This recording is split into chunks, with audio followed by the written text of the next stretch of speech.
قرآن شریف دا دویم سورت بقره لنبی سو آیتون مستاسو مخیو لستن. رب العالمین قرآن شریف کے پدغ سورت کے اعلان کئی ہم چکلا دا دین مخ کی سورت تو گورا سورت فاتحہ چے وی پا منزہ کی منگلو اگئی کی منگ دا اللہ نے یو سوال کو چے اہدنا الصراط المستقیم خدایا منتنی غلا روخایا صراط الذین انعمت علیہم غیر المغضوب علیہم ولا الضالین دا اغی خلق لار راتا وخایا چے غیبان دی تابیر لوی کرم و احسان کرے دے چے غی پیغمبران دی شہداء دی صدیقین دی و نیکان خلق دی او دا خلق تا دا خپل غضب و گمراہینا محفوظ ساتلی نمونگ دا اللہ نا دا صراط مستقیم دا نیغ لار سوالو کو نا اللہ فوراً راتا جواب راک ذالک الکتاب لارے بفی دا چکم کتاب دے قرآن شریف دا شک دا گنجائش کتاب ندے مسلمان دا ندی پکام چی پدے کے سق اسما شکونو کی ہدل للمتقین او کت زمانہ ہدایت غوانے او صراط مستقیم غوانے نو پدے قرآن عملو کدا نیغ لارا دا صراط مستقیم دے او چی بیا پدے دے عملو کا من پا منزک دا خدای نا بار بار دا سوال کو چی خدای نیغ لار راتا و خیر اللہ وی دا قرآن نیغ لار دا نو بیا اللہ جو جیبا خبر کہیں وی دا نیغ لار دا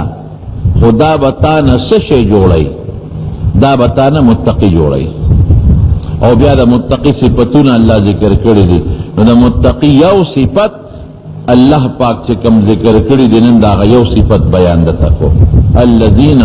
یؤمنون بالغیب متقی اغا چاہتا وی لنبے وصف دا متقی دا دے کہ دا اغا پا غیب باندی ایمانی غیب ستوئی غیب اغی توی چی زمون دا حواسونا او زمون دا عقل نا بالاتری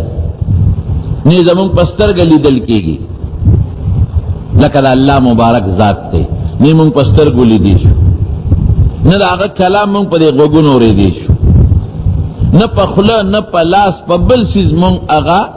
دا خپل حس او دا صوت لاندے نشو راوستے او نا زمون عقل کے رازی دا آغا ذات او دا آغا لوی قدرت او طاقت زمون دا عقل نا بالاتر دے ما غاب عن الحواس و بداحت العقل علماء لکی زما دا دی پینزو اندامونونا ذکا بعد سیز دا غی زپا سکا معلومات کم چی دا خوب دے و کتریخ دے لکا گولا شوی امر چکیشو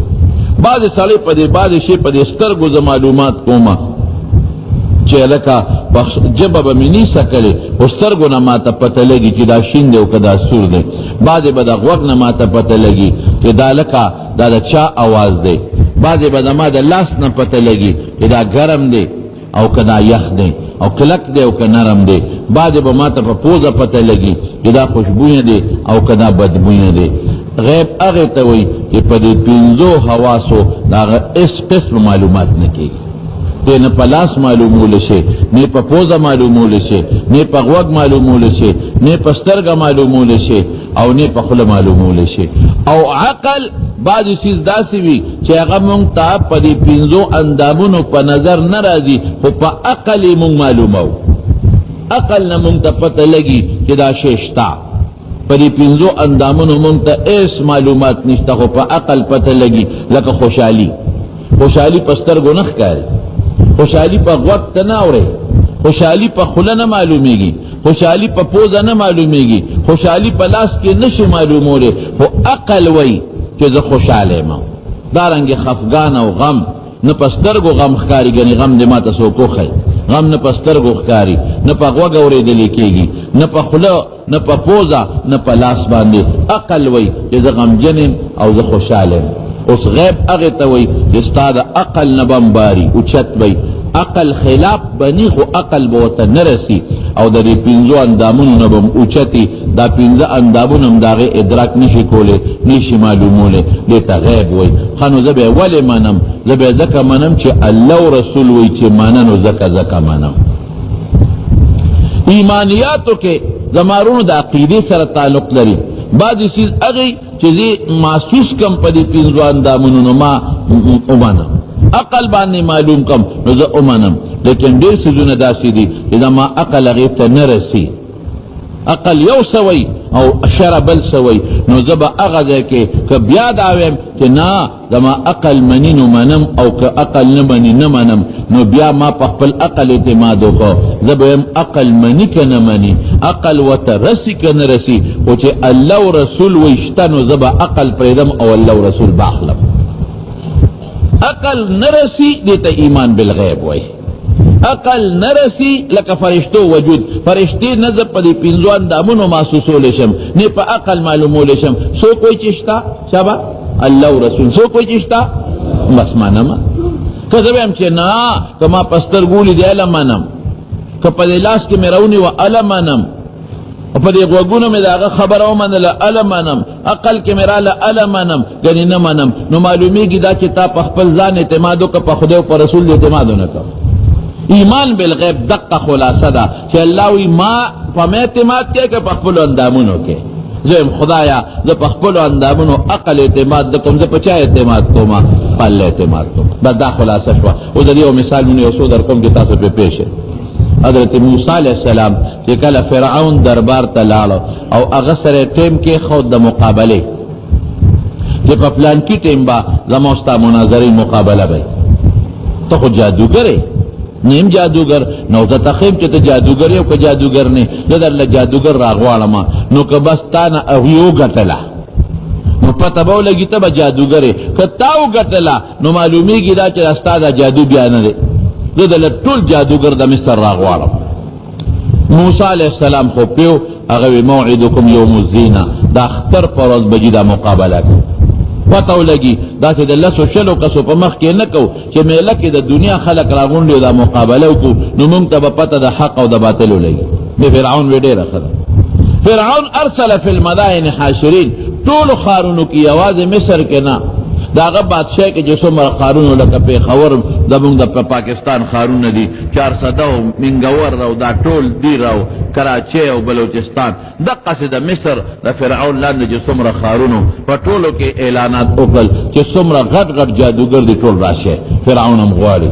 ټول یې راغونډ کړل او هغې ته یې ویل چې دقسې یو هلک دی موسی یې نوم دی او هغه سره یو جادو دی او جادو یې دا دی چې هغه د کونټۍ نه مار جوړوي دا مقابله به کول غواړي جادوګرو سینې وډبولې صاحب کدی د کونټۍ نه مار جوړوي موږ هم جوړولی شو کدی د پلي نه مار جوړوي موږ هم ترې جوړولی شو دی چې په کومه طریقه خپل جادو کوي په هغه طریقه موږ هم جادو کولی شو خو صاحب که دا مقابله هم وګټله نو د موږ څه انعام به یو که مني فرعون وی زبردست انعام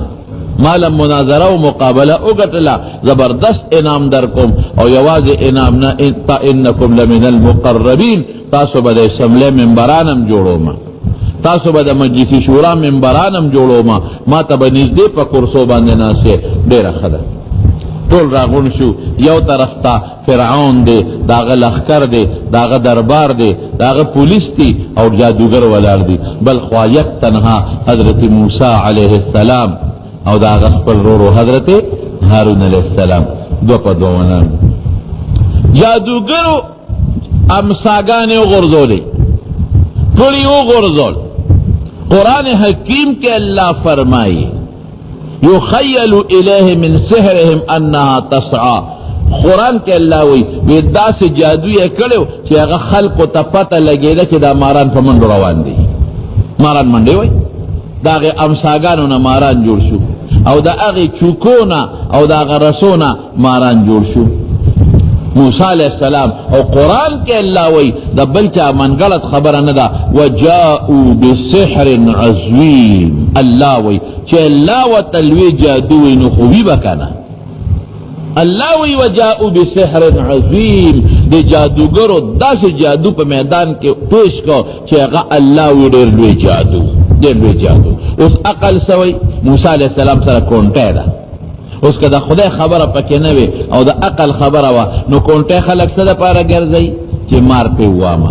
که چېرته ما باندې مار راغی نو چې مار باندې حمله وکړم. کونټی خلک دې له ګرځئ لړمي ابه پې وام، ماري ابه پې وام، سپی وي ابه پې وام، پیش را باندې را ټوپ کړئ هغه له به ډب ورکوم، ګیدړ را ټوپ کړئ هغه له به ډب ورکوم، دشمن را مخکې شو هغه له به ډب ورکوم. نو عقل وی چې موسی دا کونټی اوس اوچته کي او دې مارانو لره وبرئ. عقل څه وی؟ شابه مار وهه. او کله کونټی دی وغورځوله نو دشمن ته ځان کونټی خو یو ټوپک مثال دی که نه، نو ټوپک به خلک د مقابلې په وخت کې غورځوي او که دشمن ته به نیغ نیسي. یو سړی هغه د ټوپک په چل نه پوهېده، په تماچې په چل نه پوهېده، نو غله پرې رالل، نو پلار ورته وي په دې تماچې وله، نو د تماچه را واخېسته نو په داسې پې غوزار وکړ، په هغه تماچې پې داسې غوزار وکړ، نو غل تماچه په لاس کې واخېسته،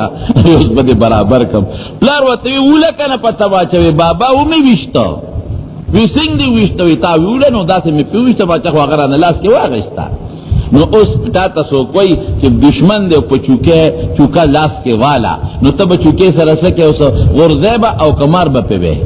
مار به پې وام. دغه یو موسی علیه السلام سره خو دغه وخت بل څه طاقت نو تښتېدی خو هم نه شو، ځکه د فرعون پولیس ولاړ دی، د فرعون فوج ولاړ دی، تښتېدی هم نه شي. یو علاج د موسی علیه السلام سره چې کونټی راوالي او کم مار وله مخې د راځي په دې سر د ټک وباسي، کم مار وله مخې د راځي او په دې سر د ټک وباسي. نو عقل وایي چې چوکا د ځمکې نه اوچته که او لاس کې ښه کلکه ونیسه،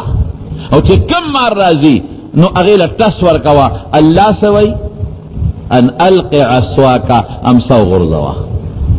الله وی ان القی عصواکا امسا غرزوا. عقل وی امسا ټینګه کا چې مار دیو نه خوري، مار پې وهه. الله څه وی؟ او غرزوا. نو یو ټوپک در سره دی الله وی او غرزوا، یو تماچه در سره ده الله وی او غرزوا. دا غرزول د امسا اوس د عقل خلاف خبره شوه که نه شوه؟ عقل وی وسله ځان نه لر نه کې، چوکه لر نه کې وهه پې دا ماران. او الله څه وی؟ الله وی ته دې عقل پرېږده دې وخت کې زما ومنه چوکه وغورځوه. نو چوکې وغورځوله نو رب العالمین په قرآن شریف کې فرمایي هغې داسې چل وکړه چې د هغې نه الله یو اجدها فاذا هي ثعبان، هغې نه خدای یو اجدها خامار جوړ کړ. د خامار مقابله په خامار کېږي. او چې څومره د فرعون جادوګرو ماران جوړ کړي الواقع تیر کړل، مکمل تیر شو. او جادوګرو چې وکتل چې زمونږ ماران خو داسې بلی را پرېښوده چې هغې خو ټول زمونږ ماران الوقت تیر کړل، خېټه هم پې غټه نه شوه، خېټه هم غټه نه شوه. او چې ګوتې یوړې سنګ امثال الله وی راوچته که راوچته یې که نو واپس ته کونټی جوړه شوه. جادوګر په یو ژبه وایي بس اشهد ان لا اله الا الله آمنا برب موسی و هارون. د موسی او د هارون پر رب زمون ایمان دی. دا د موسی دا کرتب نه دی، جادو نه دی، دا د الله طاقت او د خدای معجزه ده. اوس که موسی علیه السلام د عقل نه کار اخیستی د دې دومره مارانو لړمانانو مقابله پې کولی شوه؟ نه شوه کولی، میدان به بیلو. عقل پرېښوده او د الله د حکم باندې عمل وکړه چې غورځوه امسا، نو خدای ګټه ورکړه. ګوره عقل او شریعت دواړه یو بل سره مخامخ شو، عقل او د خدای حکم مخامخ شو. عقل به الو که د الله حکم به اخلو. دویم له راځه اوس فرعونیان ورپسې شو. موسی علیه السلام سره د خپل لښکر نه وادي تیه ته روان شو. چې وادي تیه ته بیا روان شو الله وی زه په دې لاره چې په لاره روان شو نو فرعون په لکونو لښکر ورپسې راخوشې که چې راخوشې که موسی علیه السلام ته قوم وي بني اسرائیلو وی هغه بلا خو راپسې هغه دراله او د دنیا لښکر دی ورسره. رب العالمین تا پیغمبر خو الله ته رجوع کوي، د پیغمبر ډایرکټ تعلق د الله سره. موسی علیہ السلام الله ته وی الله انا لمدرکون فلما ترى الفئتان یو بل ولیدل د موسی علیہ السلام ډلې او د فرعون ډلې یو بل ته ولیدل چې ولیدل قال انا لمدرکون الله غدر را پسیری را لاندې کيم اسونه دی وسره تیان دی وسره او خان دی وسره مونږ پیاده روان یو را لاندې کوي او الله مخکې دریاب دی ما ته خدا علاقه معلومه ده په دریاب خو پولم نشته سبا کومه الله وی تزا کلا اس فکر چې ونکې اس فکرونه کې. اوس د موسی علیہ السلام چې دریاب ته ورسېده، اوس دغه وخت کې د فرعون لښکر ورپسې را برابر شو. یو خوا دریاب دی، بل خوا د فرعون لښکر دی. د دوو غمونو منځ کې گیر شو. که مخکې قدم اخلي نو دریای نیل دی، زبردست دریاب، سمندر دریاب چوه ده، د هغې حصه ده. او که شاته ګوري نو فرعون دی او د هغه لښکر دی، او ټولو سره تورې او غشي او نیزې دي، او په لوی دوم دام کې او جوش کې را روان دي. یو خوا هم دشمن، بل خوا دریاب په شکل کې دشمن. اوس موسی علیہ السلام سره دې وخت کې څه پکار دي؟ دې وخت کې پکار دي چې دریاب ته شا کي، او غریب سره بل څه بې د کونټی نشته دی نه. دې وخت کې ولا پکار دي چې دا نور څه وس مې نه کېږي، او په دې کونټی د فرعون دا مازدیګر وال غواړي چې دا سر په ولا وام، نور خو هېڅ هم نه کېږي. او که فرعون ته ونه رسېدم نو چې د فرعون یو لښکري خو پې ووهم که نه، نو عقل څه وایي چې کونټی به ځمکې له بری، که د فرعون سر له به یې بری، فرعون سر له به بری. عقل څه وایي چې کونټی به ځمکې له بری، او که د دشمن هغه چې کوم فوجي دی، پولیس والا دی د فرعون، د هغه د کپرې له به بری د دشمن. لیکن الله څه وایي؟ الله وایي دشمن پرېږدوه، اوبو له وبروه، دشمن پرېږده، اوبو له وبروه. اوس عقل دا نه وایي چې په اوبو سره چوکه مې یوړه نو سجل به وشي. په چوکه څه پول خو نه دی چې په اوبو د پاسه به یې کېږي. چوکه بل شی خو نه دی چې اوبه به پې د پاسه وشلېږي. عقل وایي چوکه اوچته کا، دا فرعون پې به دا سر ووهه. عقل وایي د فرعون لښکري پې به دا سر ووهه. او شریعت او قرآن او شریعت او الله څه وایي؟ وایي نه اوبه ووهه. نو عقل یې دلته بیا پرېښوده، او کونټی بیا اوبو له یوړه. قرآن شریف کې الله ان القع څنګه دی؟ ان اضرب بعصاک البحر، قرآن کې الله وایي ان اضرب بعصاک البحر. دی ورته ونه وایي چې ان اضرب بعصاک فرعون، چې په دې کونټی د فرعون وځه.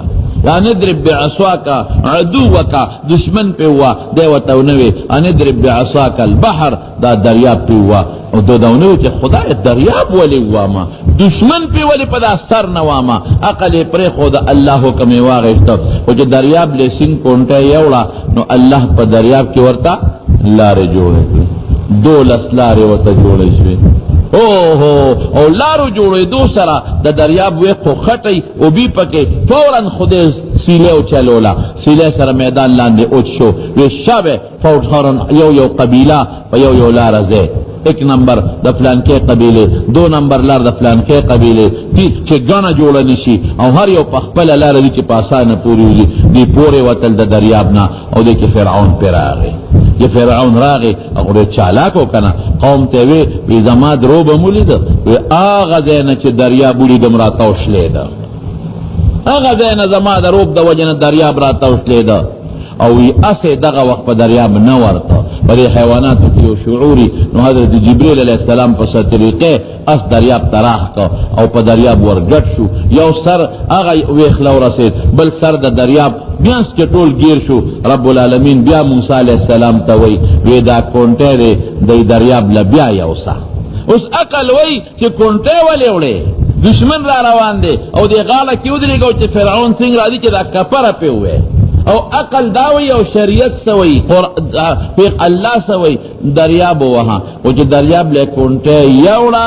ټولې اوبه جوختې شوې، او د 2 لکو لښکر سره فرعون ټول په دریاب مردار شو، لو شو، ختم شو. گفت عقل به نه منم، څه به منمه؟ زه به د عقل په مقابله کې د الله خبره منم. چې وادي تیه ته کله پورته شو، 4 سوره، هلته کې اوبه نشته، قوم تږی دی، قوم تږی دی.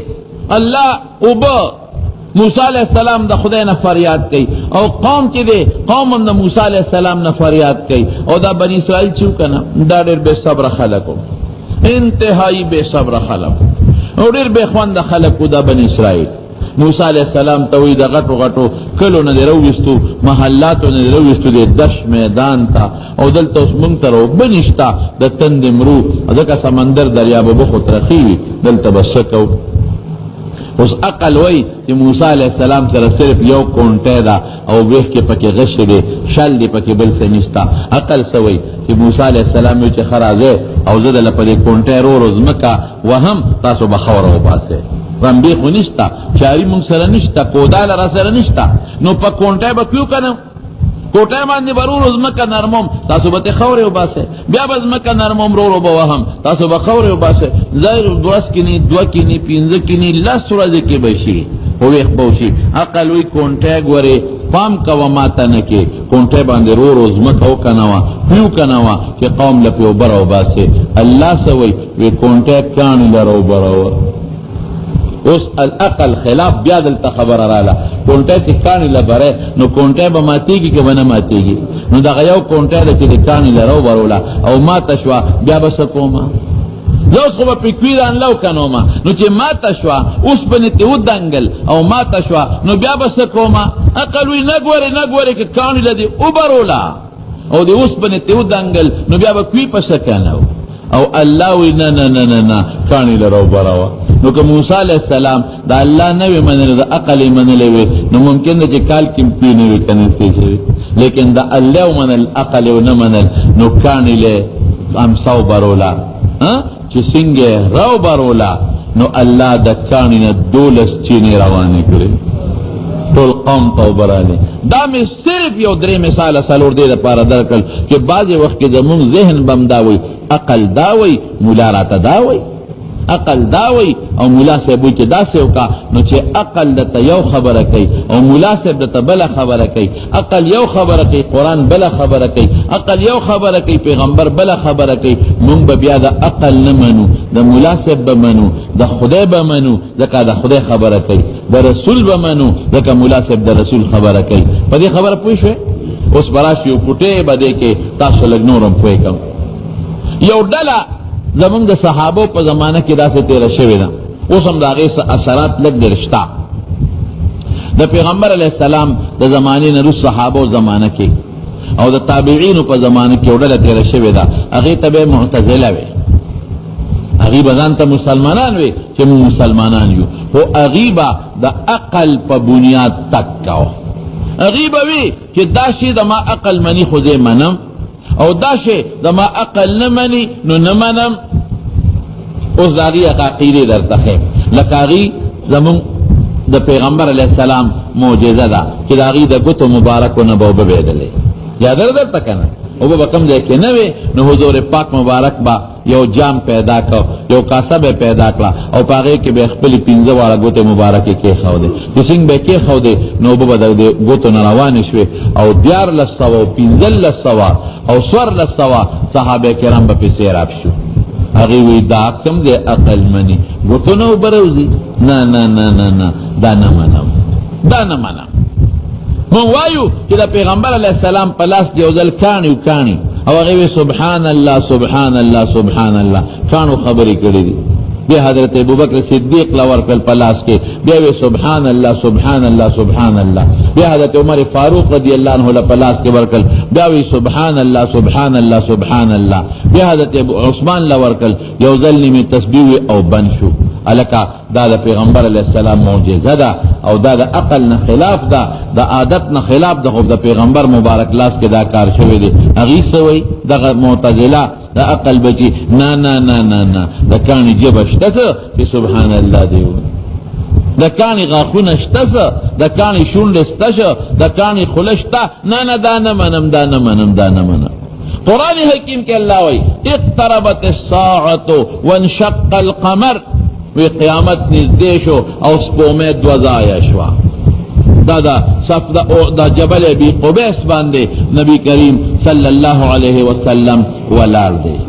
او ابو جهل ورته وی ځکه نه څه معجزه ښکاره کوي او ناشنا کار کنه وی څه ښکاره کم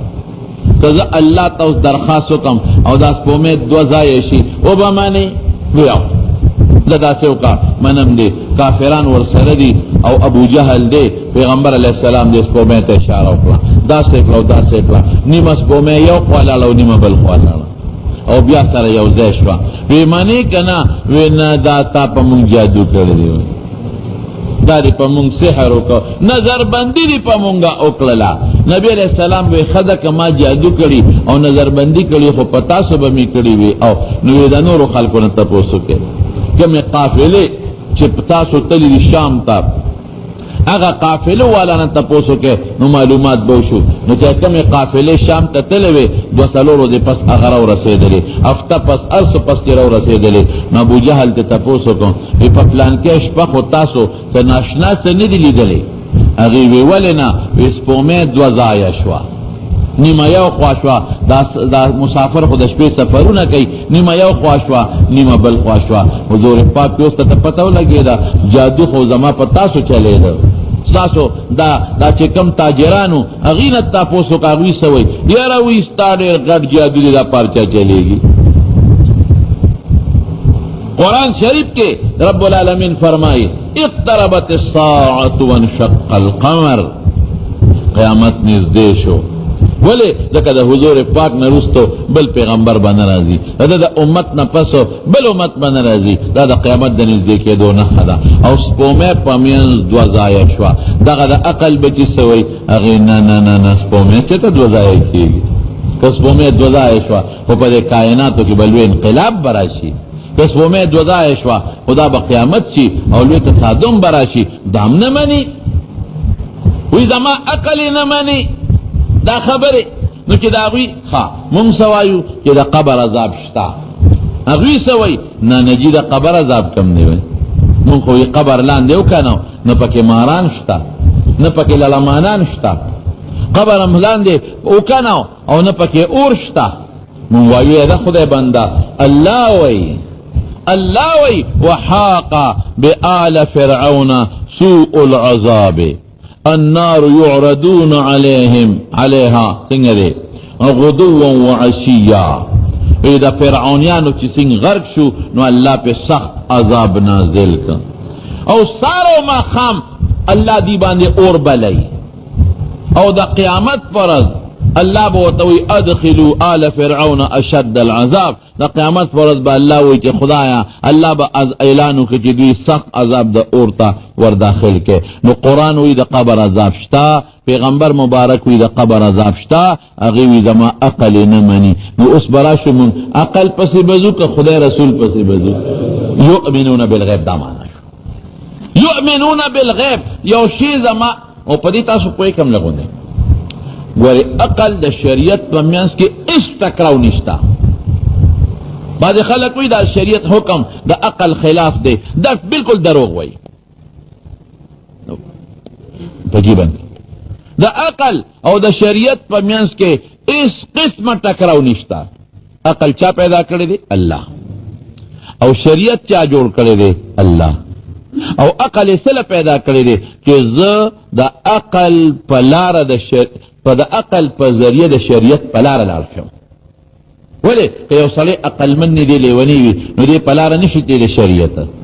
دے عقل پا ذریعہ بطر شریعت پلار دے نو چی عقل خدای پیدا کو دے لے پیدا کو چی تا دا شریعت پلار پا دے عقل مزلو کے نو بیا اللہ باندے کو نیر رازی نتی غلطی کی گی نا پویا دے خدای پاکا نو دوالا چی اللہ پیدا کری دی او دا دوالا لازم ملزم دی عقل باندے بتا دا شریعت پلار عمل کے نو پا خدای خو غلطی نرا دی نو دوالو کی بتکراو دا کم دینا راشی اس تکراو دا عقل او دا شریعت یو حکم دا عقل خلاف نہ دے او بعضی سیستا دا عقل رسیگی بعضی سیستا عقل نہ رسیگی دے کائناتو کے دے انسان دا خپل وجودو گورا قرآن شریف کے اللہ فرمائی قتل الانسان ما اکفرہ وی انسان دے ہلاک شی ویسے نا شکر دے دیر نا شکر دے ہلاک شی اللہ غصہ شو خپشو دیر نا شکر دے ہلاک شی بیا سوئی من ای شیئن خلقہو دی ما سن پیدا کرے دے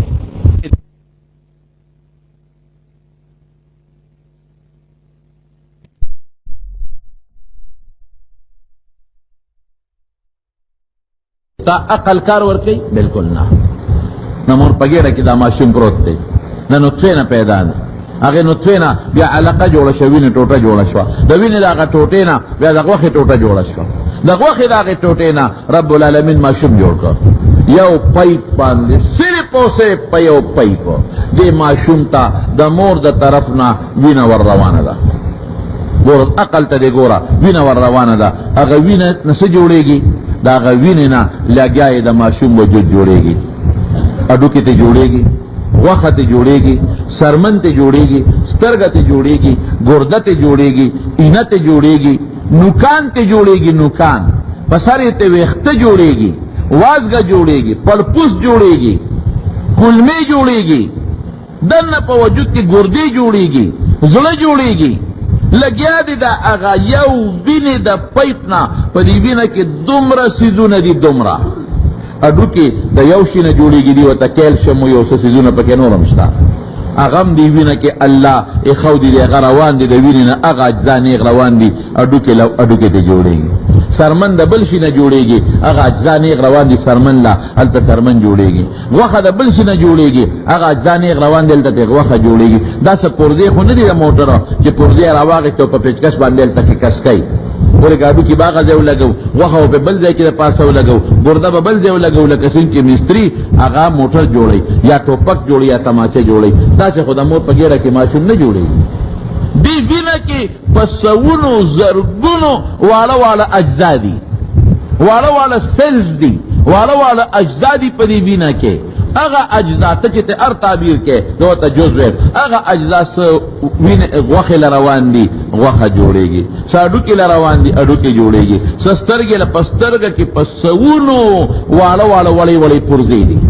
پسترګه کې یو نه د سترګو ډاکټر راته وي، په سوونو وړې وړې پرزې دي پکې، هغه یو پرزې له خپل شي دی او هلته هغه پرزه جوړېږي. او بیا اینې ته ګوره، ګردې ته ګوره، او ګوره هر یو جز هره پرزه په خپل ځای کې جوړېږي. ګرده چتم په دې معده کې جوړه نه شوه، او معده چتم د ګردې په ځای جوړه نه شوه، او دا سترګې چتم په دې خپو کې جوړې نه شوې،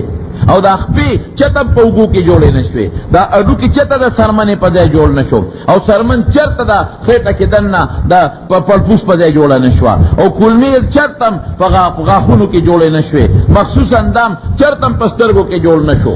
هر ځای له خدای پاک خپل شی رسوي. رښتیا ووایه، ستا عقل دې خبرې ته رسېږي؟ چېرې نه رسېږي. د عقل خلاف نه دي. ګورې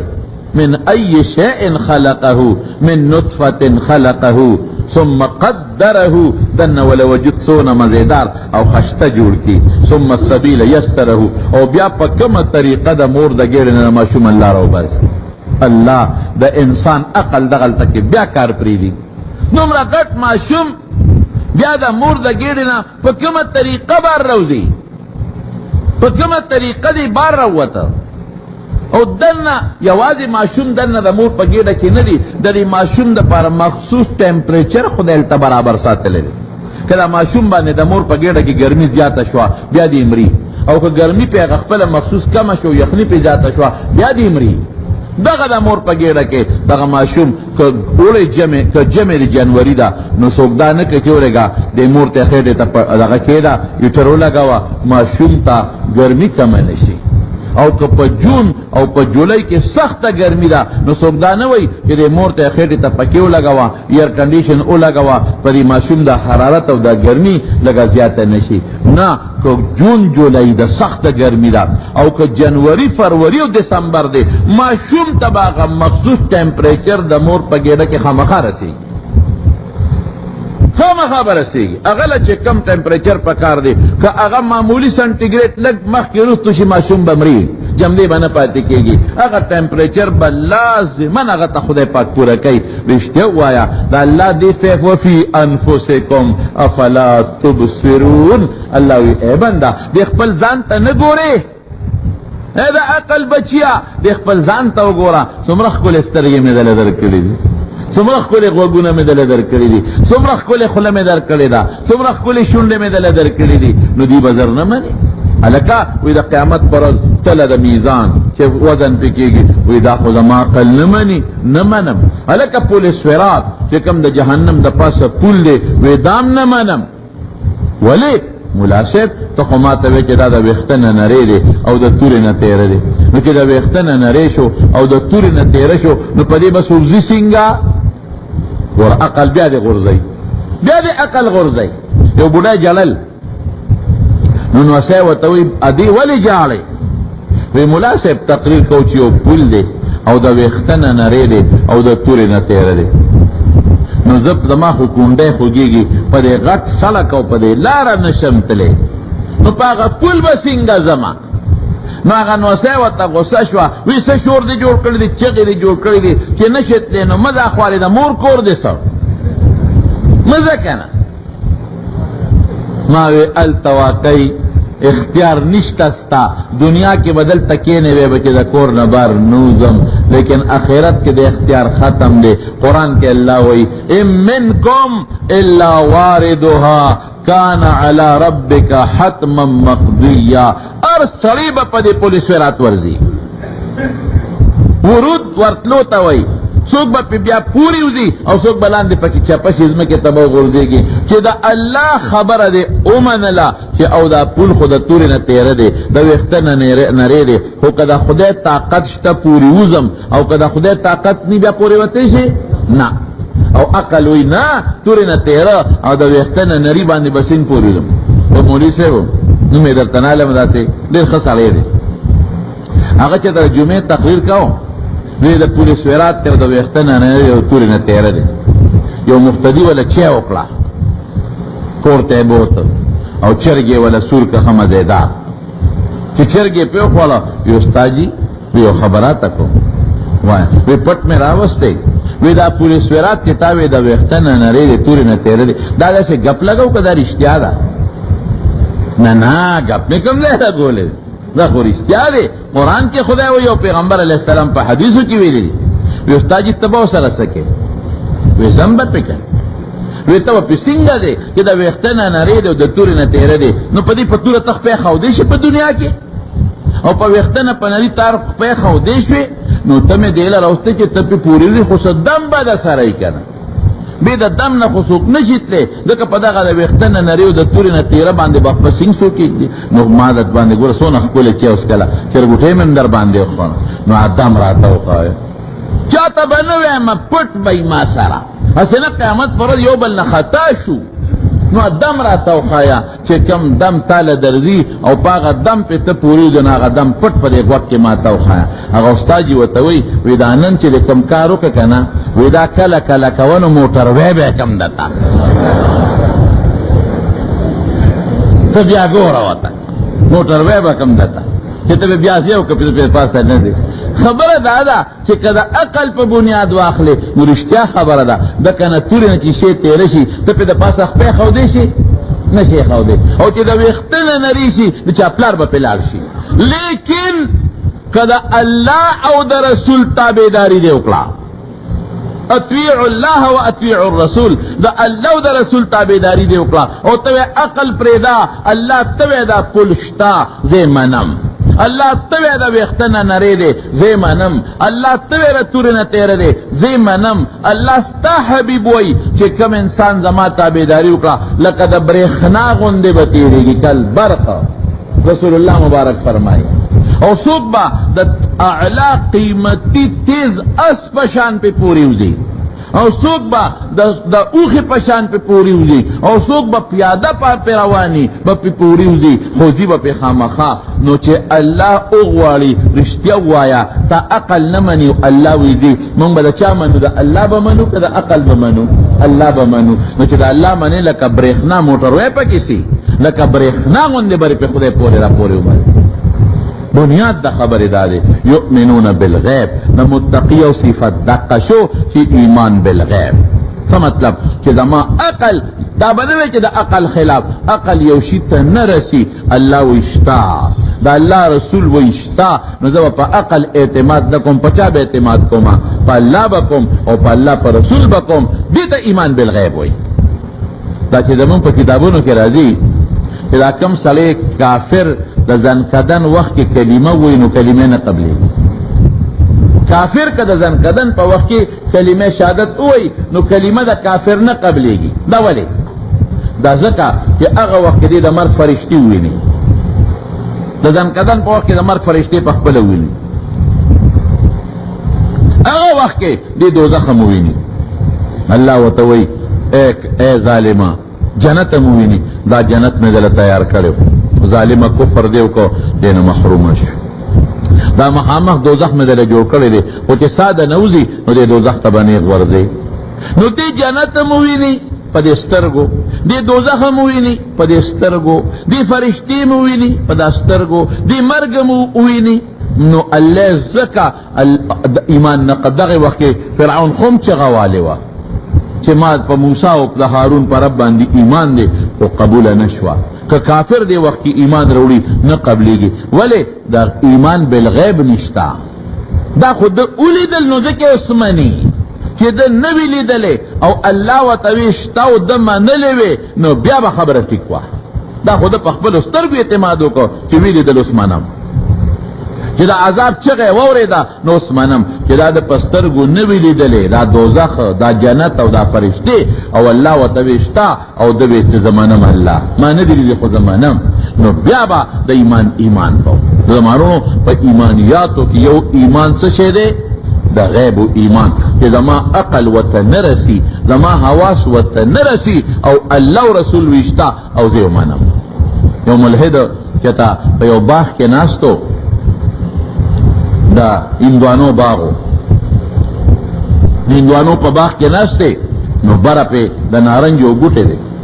نو دې په دې ځل کې وي خدایا خلک عجیب خبره کوي. خلک وي دا ګوره کدا خبره د عقل په بنیاد شي دا څنګه خدای دی. دا راکوټي بوټي تا وګوره ناغه له هندوانا ورکړي او غټ بوټي تا وګوره ناغه له نارنج ورکړي. بکار دا و دا بوټي غټ ته غټ نو چې د هندوانا په هغه کې وې ځان دا و غټ بوټي غټه مې وکړي او پکار دا و چې دا نارنج دا په دې لاندې په دې هندوانو په دې زیلو پورې نخته وي دا کدا پوټي پوټي نره نره سانګيري نو نارنج دلته پکارو په دې سوچ کې ناګانه په سر د پاسه او نارنج را پریوته چې تاسو نارنج پر را پریوت. او خدای منم دې منم توبه توبه توبه خرج دله هندوانا نو ورکړي کدل هندوانا ورکړې وې د نارنج اوس په سر د هندوانا را پروت وي اوس به مصر بیغم زمارونو په دې خبر اخلاص کو چې عقل الله پیدا کړی، شریعت کیا پیدا کړی دی. نو ما نه غلطی کیږي نو زما په کارونو کې به تضاد راشي، لیکن د خدای نه غلطی نه کیږي نه پیره راځي. نو د خدای په کارونو کې تضاد نشتا. یوا دویمه خبره صدا بعضی چیز الله قصدن د عقل نه بالاتر پیدا کړی دی. نو هغه کې به مونږ د عقل خبره نه منو، مونږ به د چا خبره منو؟ د الله او د رسول خبره منو. هغه کې به حکمتونه زموږ عقل به ته نه رسي، اشی به د عقل خلاف نی، هغه کې به داسې حکمتونه چې زموږ عقل باغې ته نه رسیږي. نو پس مونږ به وایو چې الله تا کومه فیصله کړې ده، تا په قرآن کې څه ویلي دي او ستا حبیب مبارک په حدیثو کې څه ویلي دي. زه پکې خپل عقل نه چلوم، زه به لازمن او لازمن منم. زما عقل هغې ته رسیږي او که نه رسیږي. رب العالمین په قرآن شریف کې یو بل ځای کې فرمایي وَإِنَّ لَكُمْ فِي الْأَنْعَامِ لَعِبْرَةً نسقيكم مما في بطونها من بين فرس ودم لبنا صائغا لبنا خالصا صائغا للشاربين. اے انسانا وی که زما قدرت نه مانی نو لږ غوندې د حیوان خېټې ته وګوره، د غوا خېټې ته وګوره.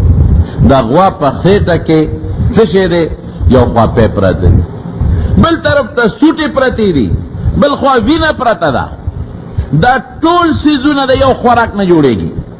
غوا لګیا د بوس خوري ونډه خوري او چې خېټې ته لاړه شي د هغې بوس او ونډې نه یو خوا پی جوړېږي او د غوا غولاندې ته ځي تک سپین اعلی مزیدار خوندور پی. یو خوا ته وینه جوړه شوه هغه جګر ته و زړه ته و رګونو ته روانه ده، یو خوا ته سوټه جوړه شوه هغه کولمو ته او لرې ته روانه ده. ګوره د یو خوراک نه. اوس الله وی زما قدرت دلته وګوره. یا د خدای بنده په یو فرج کې چې پی پراتی او معمولی غوندې په پلیټ کې ورسره سوټه کېښوده په فرج کې دننه، نو په دې پیو کې د هغه سوټې بوی وي که نه؟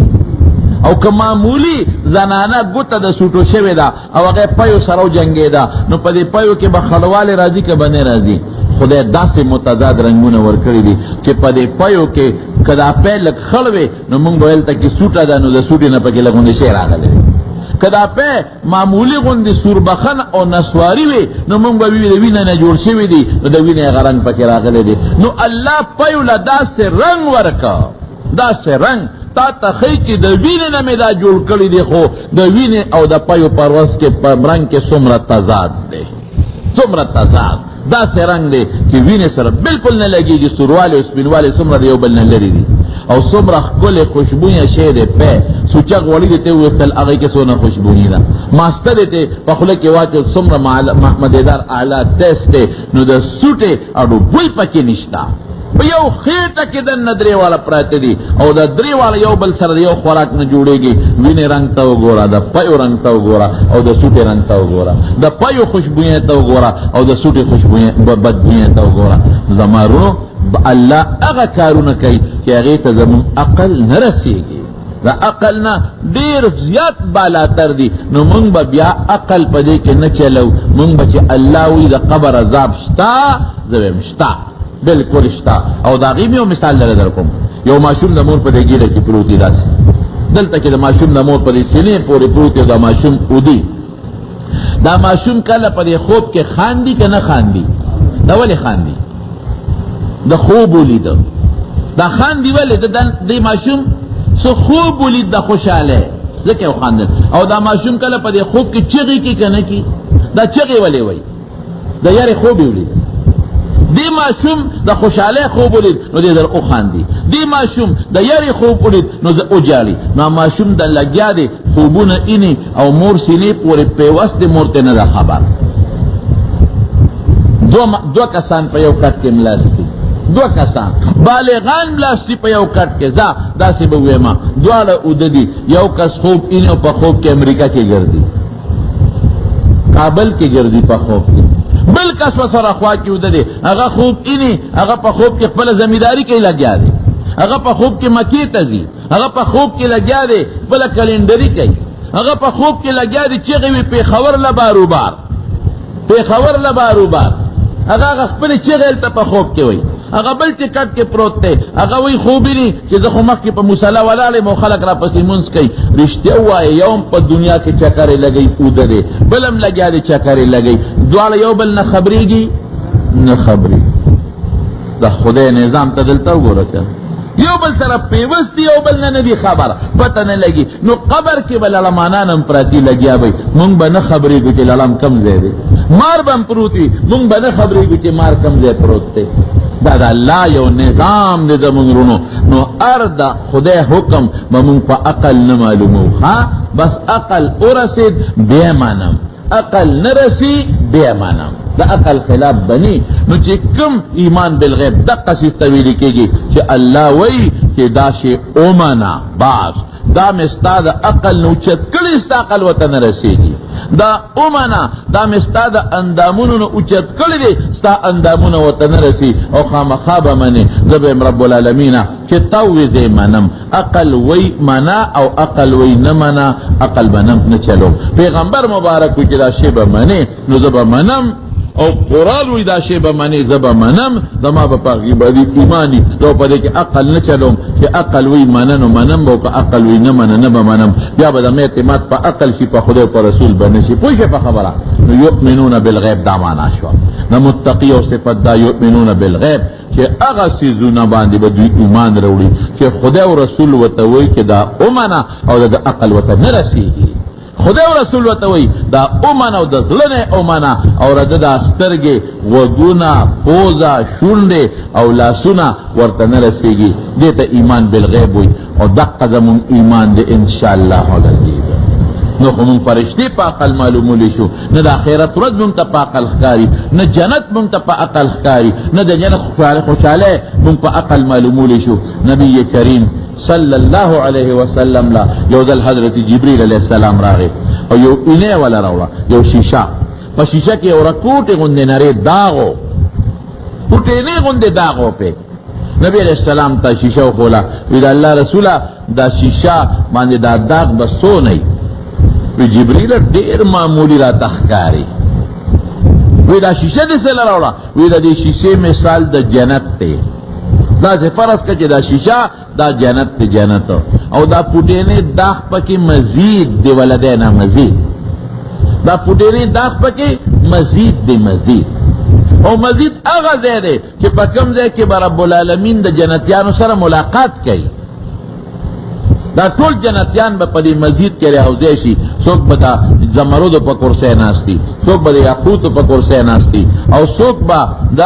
سرو په کرسۍ ناستي، څوک به د نور په کرسۍ ناستي، او الله به تجلی وکړي. دا ټول خلق به د الله دیدار کوي. الله دې موږ ته وکړي. دا به هلته خو ورځ او شپه نشته، خو د هفتې په مقدار لکه څنګه چې موږ د جمعې مانځله راځو، دقسې به خلک مسجد ته راغونډېږي او د الله دیدار به کوي. او هلته کې خو سړی نه ستړی شته او نه دا شته چې ورېږه ګنټه کې به رسبه کو نیمه ګنټه کې چې په زړه کې تصور معمولي غوندې مراغې چې زه اوس هغه د دنیا بل ګوټ ته رسېږم، په یو سیکنډ کې به ورسېږي. دې خدا خبره نشته. نو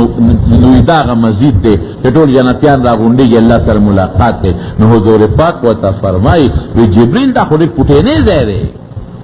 ځکه دا دومره غټه شیشه د جنت مثال دی. او دا مسجد پکې د مچ د غولو عمره، یو ماشي د خپې عمره پټینی دی. نو دا پټینی مسجد کې به دا ټول جنتیان څنګه ځایږي،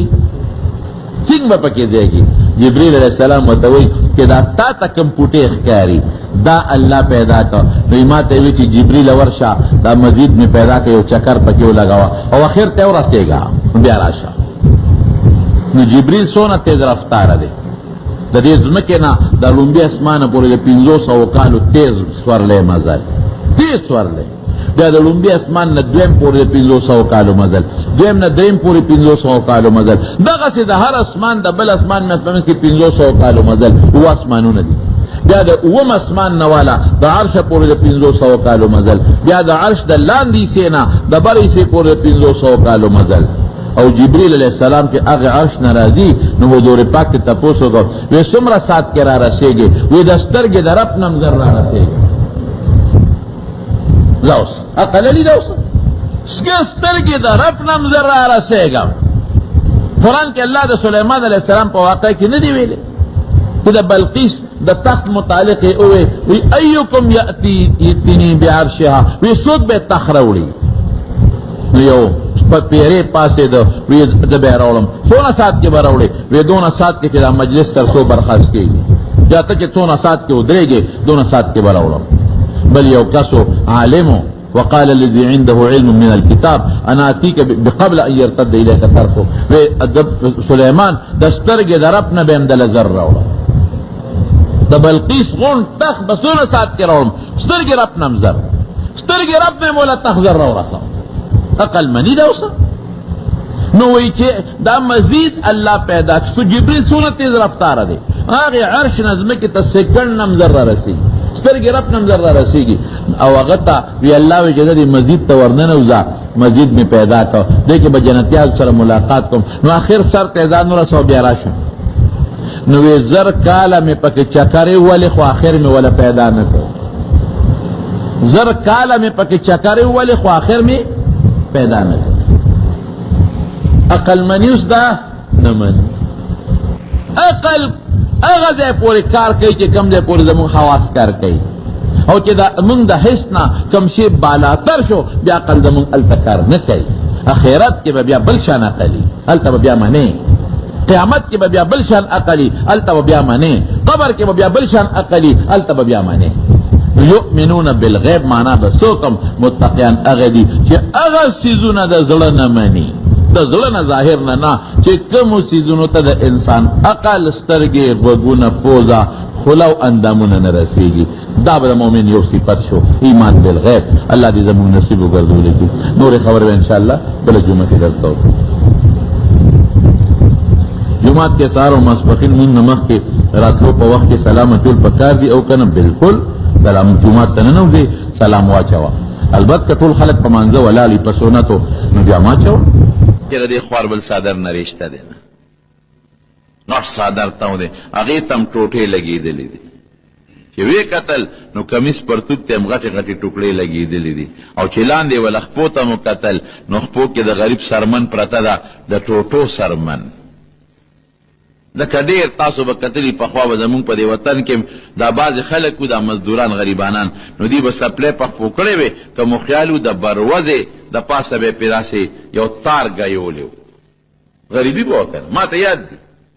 د بروزې نه به یې داسې یو 2 تسمې جوړې کړې وې، هغه به یې پې ګیولې وې، دقسې پړې په دې سرمن تړلې و، غریب پکې خپه دننه کړې وه، او چې هغې د خپې سرمن ته یې مکتله سپلی ته، نو هغې ته هم ټوټې لګېدلې وې. مړی ډېر زیات خفه شو، او دته نوکرانو فورن فروټ نوټول او مخامخ ورته کېښودل. دې خپل فروټ ته هم ګوري، خپلو جامو ته هم ګوري، خپل محل ته هم ګوري، خپل شان ته هم ګوري، او هغې مزدور ته هم ګوري. مزدور څه چلو کو؟ په سر یې شکری وه، خو چې کېناسته نو شکری کوزه کړه، نو یو څه یې واغېسته، نو د شکری نه د مزدورۍ چې کوم رمبې وه، هغه رمبې یې ترې راوویسته، او دریاب په غاړه باندې کېناسته، هغه رمبې یې لاول ځان له ووینځه، هغه یې واپس په شکری کې کېښوده، او بیا یې لاس او خپې د خټو ډکو، لاسونه یې هم ځان له ووینځل او خپې هم ځان له ووینځلې. نو چې دا هر څه یې وکړله، څادر یې کوز که، نو بیا یې د هغه شکری نه یو لیپاپه راوویسته، هغه لیپاپه کې سړه ډوډۍ وه او مالګه وه. هغه سړه ټوکړه یې راوویستله او مالګه یې راوویسته، هغه ډوډۍ به یې اوبو کې منډله چې دا ډوډۍ نرمه پسته شي، او مالګه سره به یې یو ځای کوله او چک به یې تېوه. بیا به یې ډوډۍ په اوبو کې ومنډله چې پسته شي، نو مالګې سره به یې چوکه کړه، نو چک به یې تېوه. نو چې هغه وړه غوندې ډوډۍ خلاصه کړه، نو الحمدلله، یا خدایا ستا په دې نعمت زه ډېر زیات شکر ګزار یم. الله ډېر لوی شکر خدای چې تا ډوډۍ راکړه، شکر دی خدای چې تا زه موړ کړم، او زه ستا ډېر زیات شکر ګزار یم. علي وایي چې دا خبره مې واورېده، پړه مې ودرزو شو. اوهو، د شکر پسه کوي. د جامو ته وګوره، د دې په دې ګرمۍ کې د غټ صادر ته وګوره، د ټوټو والا کمیس او د سوټو والا پرتوب ته وګوره، او دغه سرمن ته وګوره چې د خپې د ګرمۍ د وجې نه غریب د خپې لاندې چې خپې مې ونه سوځي، سرمن یې ښې ده، په ټوکړه یې تړلې ده، په تار یې تړلې ده، او د خپو ته او دغه ډوډۍ او مالګې سره اوچه ډوډۍ په اوبو کې خوشته وه. او دې څه وایي؟ یا الله شکر دی، الحمدلله چې خدای ډوډۍ دې راکړه. الله او بیا څه چلو که؟ بیا یې دا چلو که چې هغه غټ څادر یې سر ته واچو، او غریب د هغه سیند په غاړه باندې پرېوته وده شو سملاس. چې دا مزدوري ګوره احسان کار نه دی رونو، ډېر ګران کار دی. پیسې ګټل اسانه خبره نه ده. دا خلک دې نه دوبۍ ته چې حزبې لاړ شي که نه، د دنیا خلک یې په تمه وي، جی ماله به موبایل راوړئ، ماله به ترماس راوړئ، او ماله به ګړی راوړئ، او ماله به جامې راوړئ. تاسو د دې خوارانو نه خبر نه یې. ټیک ده چې په دوبۍ کې خلک ښه نوکرۍ هم کوي، اعلی نوکرۍ کوي، خو قسم په خدای جومات کې ناست ما د دوبۍ لیبر او مزدور هم لیدلی دی، ما لیدلی دی په خپله، چې هلته د دریاب په غاړه د چمنې ډېرې زیاتې دي، او دې دغه کې په دې لکه سیند کې دلته پارکونه دي، هلته هم پارکونه دي، نه کې چمنې دي، او په خدای یقین وکړه دومره غټ غټ ماشي،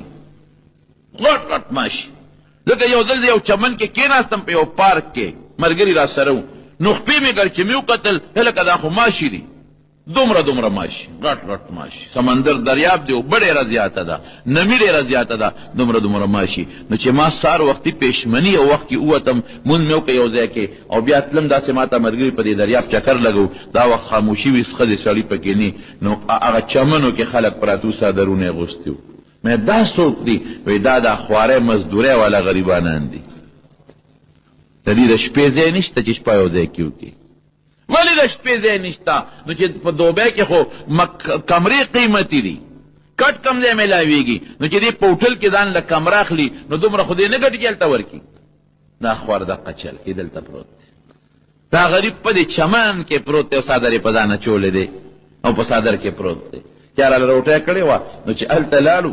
روټۍ له، نو هغې خواران بار ووتل، او موږ 2-3 کسانو ته یې روټۍ کېښوده. نو چې کمرې ته ننوتو، نو دا کټونه نه دي دیوال پورې، دی لاندې یو کټ، د پاسه بل، د پاسه بل، د پاسه بل، 4 5 کټونه یو بل د پاسه کړي، دې دیوال ته، دې دیوال ته، دې بل دیوال ته. یا لکه دا څه دي؟ وایي چې دې کې مونږ پراته یو که نه، مونږ سره خو دومره پیسې دي چې 4 کمرو کې 4 کسان ځای شو، دا دې خو ډېره ډبل کري د دوبۍ کې څوک اوسېدي چې پکارې نو موږ دا په لس پنځلس شل کسانو باندې دا کمره کرۍ کړې ده نو یو لاندې پروت یو د هغه د پاسه یو د هغه د پاسه یو د هغه د پاسه نو چې یو ډقي ټولو سره ډقي دا عجیبه انصاف او دلته خلک وایي مال یې ګړی راونړه مال یې موبایل راونړه مال یې جامې راونړئ تاسو غریبانانو نه خبر نه یې چې دا خواران دلته څه ژوند تېروي علي وایي چې دغه سړي ته مې وکتل دی مزدور ته نو ځان ته هغه څادر واچو دی پرېوت اوده شو او زه ورته دقسې اوس حیران یم چې یا خدایه زما دې ټاټ پاټ ته وګوره او دې دولت ته وګوره دقه مزدور غریب ته ګوره او دې په هغې کې څومره شکر ګزار دی او دې ګرمۍ کې دله خوب سینګور دی چې د خوبه پاسېده نو دریاب له ورغې نو اودس یې وکړه نو پاسې 2 رکعته مونځ یې وکړه نو د مانځه نه پسې الله تعالی سوچت کړ نو بیا وایي یا الله ستا ډېره شکریه الله ستا ډېر لوی حمد او مهرباني چې پروردګاره ماله دې خوب مقرر کړه او دس مې وکړو مونځ مې درته وکړو علي نوکر ته ورشه دا مزدور ځان سره راوخېجه وبله او دا ښکری مو ته وایي رمبې دم سره راوخېجې نوکر پولیس والا ورمنډه کړې هغه مزدور ته وایي چې شهزاده صاحب دې غواړي نیک دې غواړي بادشاه زوی علي هله زر راځه هغه وی علي په ما څه کوي زما هغه سره څه کار دی زه خپل کار به کوي زه مردو سړی یم وی خامخا دې غواړي که نه دی په زور دی بوزو څنګه به نه دی بادشاه زوی دی غواړي ته نه ور دی خلې نه یو آیات وت عسى ان تکرهوا شیئا وهو خیر لکم الله وی ډېر کله تبا یو شی تا ته ښه نه ښکاري خوا بدله بهتري ټیک ده چې دا شیخ ما ته ښه نه ښکاري د بادشاه دې دربار ته ورتل ممکن ده چې دا ماله بهتري نو اشکری په سر کړه او نیغ دربار ته وخته چې وخته نو بادشاه دوی ورته دغه ځای کېنه نو چې کېنو ویې لکه مزدوري وی او مزدوري کې وی او صاحب مزدوري کوم ولې مزدوري کې وی صاحب زه خپله محتاج یم ډوډۍ ته او زما یوه مور ده چې هغه شله ده په خپو باندې او یو مې خور ده چې په سترګو ړنده ده مور مې شله ده او خور مې په سترګو ړنده ده نو هغه خواران محتاج دي د هغوی کفیل یم د هغوی کفاله کوم نو دقه مزدوري کوم او چې څو ګټم نو هغوی له یوسم علي ورته وایي چې هر کله ستا مور او خور تا ته محتاج دي او د هغوی کفیل نو دا اوس دې ځان له ولې ډوډۍ وخوړه بیا خو په کار دا وه چې تلې وه هغوی سره یو ځای دې ډوډۍ خوړلې وه هغې دې پرېښودله اوس ځان له دې ډوډۍ وخوړه وی اوږې ومه ډېره زیات مزدوري مې وکړه اوږې ومه او هغوی سره مې ځکه ډوډۍ ونه خوړه چې هغوی در ودې روجې نیسي دې وخت کې هغې خوراک نه کوي ماښام به که خیر روجه ماتئ او زه به د خپلې خور او مور سره یو ځای روجه ماتو بیا ورته علي وایي وی ښه دا راته ووایه چې ستا ډیوټي څه ده او کار دې څه دی ډیوټي دې څه ده او کار دې څه دی وی ډیوټي خو مې دا ده چې زه سهار نه روزم او د مازدیګره پورې مزدوري کوم خټې لوټې کوم دیوالونه جوړوم ډیوټي کوم دا مې خپله مزدوري ده او مازدیګر نه پس څه کوې مازدیګر نه پس الله ته عبادت کوم خپل مالک راضي کوم وی خوب مې تا ولیده که دغه مې خوب نو په دې خوب ستا کار کیږي په دې خوب او ورته څه وایي او ورته وی چې د قبر د تیارو سوچ څوک کوي د دنیا خوبونه نه کوي بیا که دلته مې خوب وکړو نو قبر کې به خوب تریخي بیا به نه راځي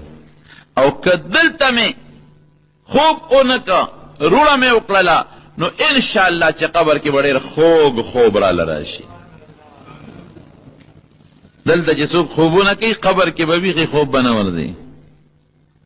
او چې دلته کې مې خوب ونه که ویښه مې تېره کړه نو انشاءالله چې خدای به وي ډېر ستړی راغلی دی دنیا کې خوب ډېر کم کړی دی پرېږې دی فرشتو ته به چې دی په دې قبر کې اوږد خوب وکړي نم که نوم العروس بادشاه دوی حیران شو وی ته چې دا مالګه وخوړه اوچه ډوډۍ تا دا الله شکریا دا کړوي او ودا ولې دا خو معمولی شی دی او دا خو معمولی شی نه دی خېټه مالا شو کنه خدای سره پیدا کړی ما او مال خدای ډوډۍ راکړه او وګوره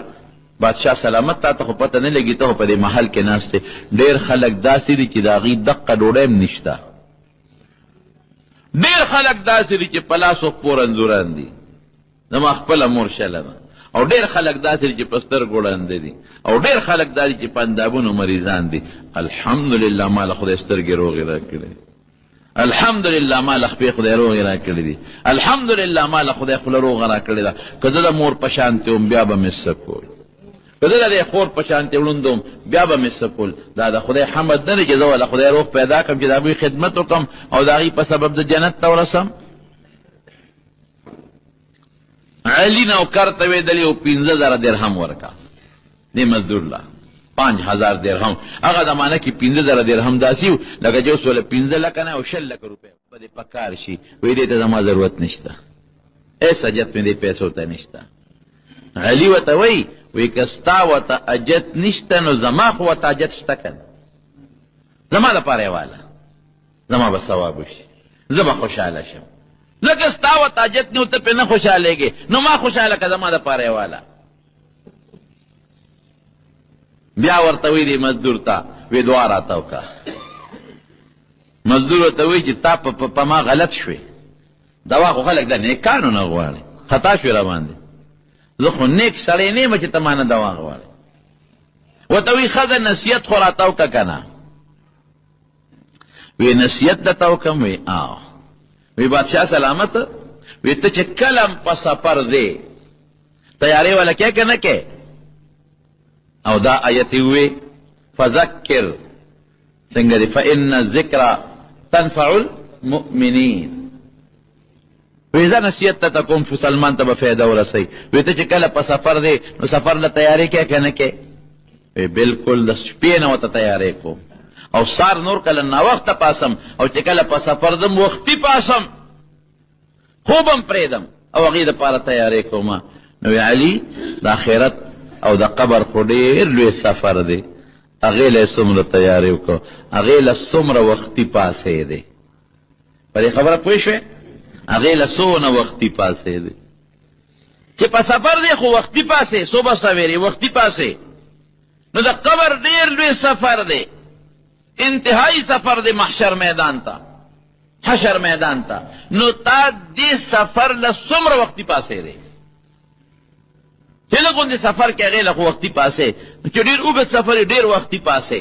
د ایرپورټ ته چې کله د عمرې والا یا څوک ځي که نه نو دی تا هغه ایرپورټ والا وایي چې کم از کم 6 غنټې مخکې راشه یا 4 غنټې مخکې انټرنیشنل فلایټ له خو به خامخا راځې ګورئ نو چې لرې سفري نو بیا به د جاز د تلو نه هم 6 غنټې او 4 غنټې ایرپورټ ته ځان مخکې رسوي جاز رانه لاړ نه شي اصل هغه کاونټر هغه چې کم دی ټیکټونه ورکوي ارانه بند نه شي هلکه کاغذونو کې غلطي وي چې دومره ټیم خوي چې خو پکې ټیک کم که نه ګوره څونه سوچ د سړي سره پروت دی دومره اوږد سفر باندې ته روانې او په دې دومره اوږد او لوی سفر کې تا هغې له څه تیاري وکړه او چې دې اوږد سفر له روانې خو وختي پاسې نو دې له څومره وختي پاسې دی بس چې دا خبره وکړه د دې علي زړه یو ټک نارې کړه چې خدای پاکه دا څنګه نصیحت یې راته وکړه وی تا ته زه 3 نصیحتونه کوم 3 خبرې یو دا چې د قبر ډېره خطرناکه تیاره ده داسې تیاره ده چې د خپل لاس پرته پکې ورې نه ښکاري واقعي د شپې تیاره کې خو بنده بیا هم ځان له څه چل مل وکړي نو د قبر تیاره کې به څه کوې چې نه لاس لقولی شي نه خپله قولی شي او من لس بنو یو ټن خاورې د یو خوا پرتې دي په ټنونو د نخي طرف ته پرتې یو ټنونو یو خوا دیوال بل خوا دی خوا اخوا لاندې مبرم خاوره ده او هغه ډېر عزتمن بچي او عزتمن پلار او وروڼه ادنه ټول واپس راشي او چې کم کټ کې وړي همدنه واپس راوړي او چې کم پوزې درته لاندې پروت و او پوزې هم درته لاندې په قبر کې ناچي هم اوسنډې ودنه واپس راوړي ټول له واپس رالل وی دغه لوی سفر د قبر د تیارو غم وکړه هغې له غم وکړه دا سوچ وکړه دا یو نصیحت او دویم نصیحت دا دی چې په سفر دی نو سفر کې خلک لري سفر کې یوازې نه دی یریږي نو ځان له د سفر ملګری پیدا کا وی دا اوس خو یو دوا راته وکړه که نه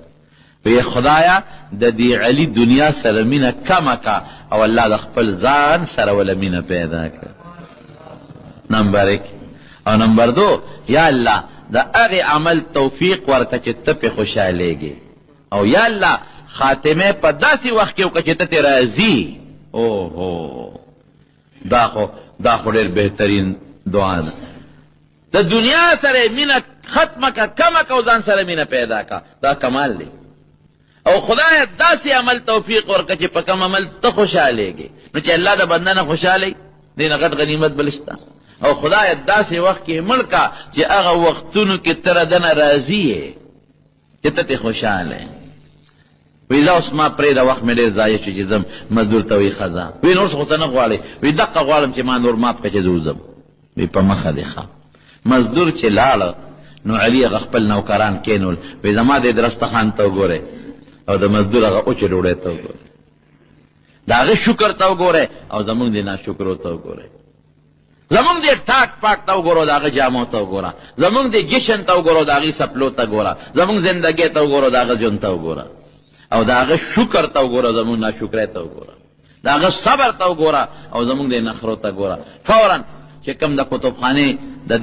هغه انچارج د کتابخانې ناظم د کتابونو هغه وی ماله راوغواړئ هغه یې وله راوغوښته چې راویې غوښ علماو واقعیت یې مته بیان کړل وی دا بند که ده کتابخانې له او شاګردانو ته وایي هغه نوکرانو ته وی زه ځمه د خپل سردار ملاقات له ځم ما پسې څوک مه راځئ هېڅوک چې ما پسې را نه شي. دروازې یې بندې کړې هغوی ته لاړل د هغوی دا خیال و چې ګنې سردار نه مراد دی خپل بادشاه پلار مراد کوي او پلار له جوړ دی. نیغ د محل نه ووته او په دریاب دجله کشتۍ ته وخته او پورې غاړه لاړ فرات ته لاړ فرات ښار ته او چې هلته څنګه لاړ هلته خپلې جامې مامې بدلې کړلې او دجله یو ډېر لوی ښار دی هغې ښار ته لاړ او هلته مزدوري شروع کړه. بس ته ډېر ژوند مې په ټاټ او پاټ کې تېر که ډېر ژوند مې په عیش و عشرت کې تېر که ډېر ژوند مې په خوشحالۍ کې تېر که ما ته چې مزدور کمه خبره کړې وه چې زه نو سفر له ځان سره ملګرې بوځه قبر کې به یوازې پروت دی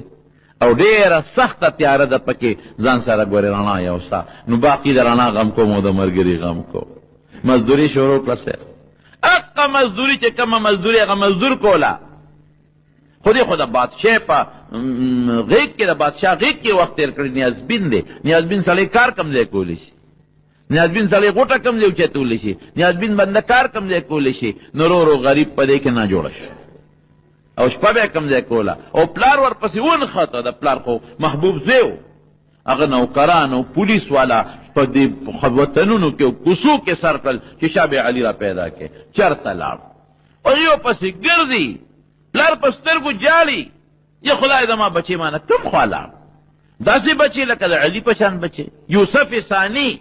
دویم نمبر یوسف د زمانې امانه لاړ روک شو کوم خوا لاړ نوکرانو ته تاسو نه چېرته لاړ نه یو خبر خو مونږ ته وایي زه خپل سردار له ځم مونږ وایي ګنې تا له راځي خدای کم خوا لاړ سړی لیونی شو که روغ دی پولیس ګرځي خو د ټول ځان بدل کړی دی مزدوري کوي نو په مزدور د چا کم ځای ګمان راځي چې دا د بادشاه زوی دی او بیا سره 15 ورځې کې شکل لاړ ودوړېده بیا څوک چېرته پېژني او جماعت کې به شپې کولې نار جوړه شو غریب ځان له څه په هغه مزدورۍ کې علاج معالجه مو کړله خو جوړ نه شو نو چې کله جماعت کې پروت دی او ساعت یې خیږي که نه یو سړی ورسره خوا کې پروت دی وی ځوانه څه چل دی در باندې وی مرمه دا یو ګوته مې ده او دا یو کاغذ دی دا به مهرباني وکړې د دې وخت حاکم چې کم دی د دې کلي هغه له ورکه بس نو دا به خامخا رسی او دا خبره وکړه وفات شو جماعت کې غریب پروت دی قالین نشته په جماعت کې فرش نشته په خاورو یا په ګیا باندې پروت دی عمر پروت دی څوک شتم نه ده غریب هغه ګوته یې یوړله هغه کاغذ یې انغښت یوړو حاکم له یوړو چې حاکم وکت او یلکه دا ګوته خو صرف د بادشاه د زامنو سره بل چا سره نی هغې خو پېژندله دا ګوته خو صرف بادشاه سره او د بادشاه زامنو سره بل چا سره خو دا ګوته کېدی نه شي ودرېږه معلومات کوم بادشاه ته یې فورا اطلاع ورسوله چې حضرت ستا دقسې یو سړي له ګوته راوړو کاغذ یې راوړو دا ګوته تاسو وګورئ وایي دا خو د علي ګوته ده کوم ځای دی علي وی پلان کی جماعت کې پروت تے بادشاہ په منډه راچو کو دوی مړ پروتو مړ پروت تے زوی اوچت کړ الله زوی ته سلی کلی دی ماشاءالله پلار ته ناشنا نصیحت کوي وی بابا په دې آیت غور وکا مرګ نه پس وته وی بابا په دې آیت کې فکر وکا غور پکې وکا الله وی ان ربک لبالمرصاد الله جسکه کوا کوا کوا اے انسانا او الله درته پتاک کې ناشته پلار درته ناشته بل خواته نشتله لبالمرصاد لکه سړی پلار باندې رواني کنه او د پولیس ناکابندي لګیدلی پغه ناکابندي خامخا تیریږي ان ربک لبالمرصاد بنده چې سړي په دنیا کې خوخی کوا کبر کې کوا اجازت تیرا تا اجازت دا معنا چې خدای د توي نه چې مکوا خو کې منه کوي دمته نه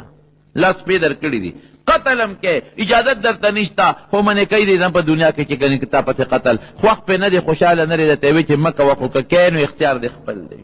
کبر کې اختیار دی خپل دی په خوشاله نیمه زنا کې په خوشاله نیم په اختیار دی خپل دی که هر قسمه ګناه کې په دنیا کې کوا اختیار دی خپل دی خو خوشاله په نیمه خو ګوره د خدای نه قدر ته لګیدل تمام معنا درته ان ربک لبالمرصاد غالبا سورۃ فجر کې کم ځای کې رب العالمین درته ګوري تیار دی تیار پریدي بده نه چې ورځي چې سدي کړي قبر کې به یک تنها پروت دی ایسم نشته دا بسکه ډېر ټاټ پاټ سره یو جنازه ولا وکړه شاهي قبرستان کې دفن کو خخې کو لیکن هغه په هغه مزدور د قبر تیارې ټاکو لگاو د مزدور د قبر تیارې ولا په لکه ټاکو لگاو نو سړی خلاله کامیابی ته خو رسید بالکل هغه مزدور چې کوم دعا کړې هغه دعا قبول شوه بالکل قبول شوه چې یا الله زه وتو کله چې خدای دنیا سره مینا ختم کما کو ځان سره مینا پیدا کا نو ځان سره مینا پیدا شو محل پرې خو او یا الله هغه عمل دیواله چې ته په خوشالهږي نو ګوره کوم عمل دی واغېست او یا الله داسې وخت کې ولا مرګ ورکا چې کم وخت کې تر د ناراضي نو جمعات کې چې سعودي په مزدوري کې تیوزي دا رضا شو کنه شو هغه مزدوري کې دی علی هغه سپوره ډوډۍ او بو سره وخوړه چې مزدوري لیدلې وه او حق مال کې سره اوسه کله چې هغه مزدوري پې لیدلې او پلار ته ناشنا نصیحت کوي دې آیت کې ډېر لوی عجیبه خبره ده ان ربک لبالمرصاد